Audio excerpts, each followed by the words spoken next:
Hi friends, welcome back to I'm Krishan channel. இது ஒரு புது கிரிக்கெட் கண்டென்ட் வீடியோ. இன்றைக்கி என்ன கண்டென்ட் பற்றி பார்க்க போகிறோன்னா, why people believe that test cricket is real cricket. Test cricket தான் நிறைய பேர் ரியல் ஃபார்மேட் ஆஃப் கிரிக்கெட்டுன்னு பீப்புள் பிலீவ் பண்ணுறாங்க. அதுக்கான ரீசன்ஸ் என்னென்னு தான் பார்க்க போகிறோம். டெஸ்ட்டு கிரிக்கெட் நிறைய பேர் ரியல் கிரிக்கெட்டுன்னு அதை தான் நினைக்கிறாங்க. அதுதான் கிரிக்கெட்டோட ட்ரூ ஃபார்மேட்னு நினைக்கிறாங்க. அதுக்கான ரீசன்ஸ் நிறையா இருக்குது. இப்போ விராட் கோலி அந்த மாதிரி பிளேயர்ஸ்லாம் டெஸ்ட்டில் தான் கிங்காக இருந்திருப்பாங்க. அவர் அந்த 60 overs they should feel hell out of here அந்த மாதிரிலாம் சொல்லி ஸ்லெட்ஜிங்லாம் பண்ணுவார். அந்த மாதிரியான ஒரு பீக் ஃபார்மேட் ஆஃப் கிரிக்கெட் தான் டெஸ்ட்டு. டெஸ்ட்டுன்றது சாதாரண கிரிக்கெட் இல்லைங்க, அதுதான் உண்மை, அதுதான் நிஜம், அதுதான் real cricket. One of the oldest and finest form of கிரிக்கெட்டே டெஸ்ட்டு கிரிக்கெட் தான். வாழ்க்கையை கற்றுக்கணுன்னா டெஸ்ட் மேட்ச் பார்த்தா கற்றுக்க முடியுங்க. டெஸ்ட் மேட்ச்சில் it's not about just blindly hitting and picking the balls. It's about surviving. It's about hitting gaps, finding gaps and hitting boundaries. Test cricket பொறுத்த வரைக்கும் நீங்கள் சர்வை பண்ணி ஆடுறது தான் பெரிய விஷயம். T20 T10லாம் நீங்கள் ஒரு 30 balls பிடிச்சி ஒரு 60-50 runs அடித்தா போதும். ஆனால் டெஸ்ட்டு கிரிக்கெட்டில் அப்படி இல்லை, நீங்கள் நிறைய பால்ஸ் வேஸ்ட் பண்ணி பொறுமையாக ஆடி கொடுத்தா போதும். விக்கெட் விடாமல் பார்த்துக்கணும் டெஸ்ட்டு கிரிக்கெட் பொறுத்த வரைக்கும். ஏன்னா டெஸ்ட்டு கிரிக்கெட்டில் இப்போது ஒரு இன்னிங்ஸ் ஃபுல்லாக விக்கெட்டே இல்லைன்னா மேட்ச்சே மாறிடும். டெஸ்ட்டு கிரிக்கெட்டில் மொத்தம் 2 இன்னிங்ஸ் நடக்கும் கைஸ். 2 இன்னிங்ஸ் 5 daysக்கு நடக்கும். அந்த 2 இன்னிங்ஸில் 2 டீம்ஸ் இருக்கும். 2 டீம்ஸுமே போத் பேட் அண்ட் பாலில் 2 innings ஆடுவாங்க. இது டிஃப்ரெண்ட் ஃபார்ம் ஆஃப் கிரிக்கெட் மாதிரி இருக்கும்.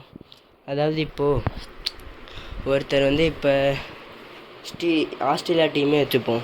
இந்த மாதிரி இப்போ ரன் அடிக்கிறாங்க ஆஸ்திரேலியா டீமு, ஓரளவு ஒரு 350 ரன் அந்த மாதிரி ஸ்கோர் பண்ணுறாங்க. இப்போ இந்தியாவுக்கும் ஆஸ்திரேலியாவுக்கும் மேட்ச் நடக்கிறதுல ஆஸ்திரேலியா 350 ரன் ஸ்கோர் பண்ணுறாங்க. இந்தியா 351 அடித்தா வின்னு. ஆனால் இந்தியா இன்னும் எக்ஸ்ட்ராவாக அடிக்கலாம். எப்படின்னா இந்தியா லீட் பை அந்த மாதிரி காட்டுவாங்கல்ல. இப்போ இந்தியா 500 ரன் அடிச்சிட்டாங்கன்னா இந்தியா தான் ஆஸ்திரேலியாவோட லீடிங்கில் இருக்காங்க. அந்த மாதிரியான ஒரு கேம் டிஃப்ரெண்ட்டாக இருக்கும் இது. இப்போ இந்தியாவும் ஆல் அவுட் ஆகணும், ஆஸ்திரேலியாவும் ஆல் அவுட் ஆகணும். அப்போ தான் மொத்த கேமுமே ஃபினிஷ் ஆகும். ப்ளஸ் ஓவர் லிமிட்ஸே இல்லை. அதுவும் இல்லாமல் எல்லாருமே ஆல் அவுட் ஆகணுன்றதுனால ஓவர் லிமிட் இல்லாததுனால எல்லா பிளேயர்ஸ்க்கும் மோஸ்ட்லி சான்ஸ் கிடச்சிரும். இன்ஸ்டன்ட் டிக்ளேர் பண்ணலனா மட்டும் சான்ஸ் கிடைக்காது. டிக்ளேர் பண்ணாமல் இருந்தால் எல்லா பிளேயர்ஸும் மோஸ்ட்டாக பேட்டிங் ஆடிடுவாங்க. இப்போது ஒரு டீம் அவங்க நல்ல ஸ்கோர் அடிச்சிட்டாங்கன்னு மட்டும்தான் டிக்ளேர் பண்ணுவாங்க. மற்றபடி மோஸ்ட்லி டிக்ளேர்லாம் கொஞ்சம் கம்மியாக தான் நடக்கும். அந்த அளவு அதிகமாகலாம் நடக்காது. நிறைய ஸ்கோர் அடித்தா தான் டிக்ளேர் பண்ணுவாங்க.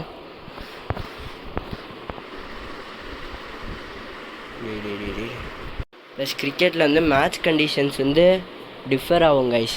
டெஸ்ட்டு கிரிக்கெட் பொறுத்த வரைக்கும் இப்போ மார்னிங்கில் நல்லா ஒரு டெஸ்ட்டு கிரிக்கெட்லாம் நீங்கள் மார்னிங் பார்த்தீங்கன்னா நல்லா ஸ்விங்கி கிடைக்கும். சூப்பராக பால் ஸ்விங் ஆகி பவுலர்ஸ்க்கு, ஃபாஸ்ட் பவுலர்ஸ்க்கு பொதுவாக அட்வான்டேஜட் பிட்ச் மாதிரி இருக்கும். அதுவும் இல்லாமல் டெஸ்ட்டு கிரிக்கெட்டில் க்ரியேட் பண்ணுற பிச்சஸ் தான் both batter friendly and bowler ஃப்ரெண்ட்லியாக இருக்கும். மீதி பிச்சஸ்லாம் T20 T10லாம் இப்போ மோஸ்ட்லி பேட்டர் டாமினன்ட் பிச்சஸ் தான் வருது. ஆனால் டெஸ்ட்டு கிரிக்கெட் பொறுத்த வரைக்கும் நீங்கள் போத் பேட்டர்ஸ் அண்ட் பவுலர்ஸ் டாமினண்ட்டாக இருக்கும்.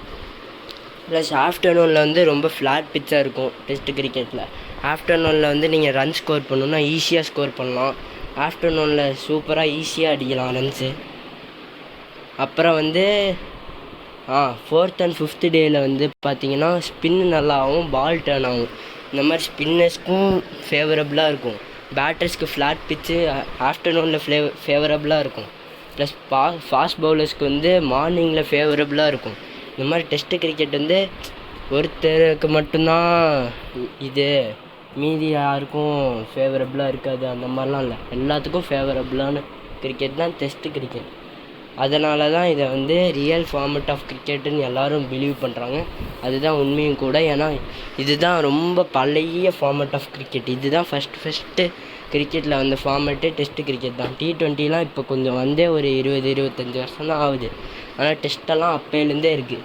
அதுவும் இல்லாமல் இந்த மோஸ்ட் ஓல்டஸ்ட் ட்ரெடிஷ்னல் ஃபார்மேட் ஆஷஸ்லாம் இது வந்து ஃபேமஸான ஃபார்மேட்டு டெஸ்ட்டுக்குன்னே. ஆஷஸ்லாம் டெஸ்ட்டுக்குன்னே அளவெடுத்து செஞ்ச ஃபார்மேட்னா ஆஷஸ் தான். அந்த மாதிரி ஆஷஸ் மாதிரி ஒரு வெறித்தனமான டோர்னமெண்ட்லாம் நடக்கிற கேம் ஃபார்மேட் தான் டெஸ்ட்டு.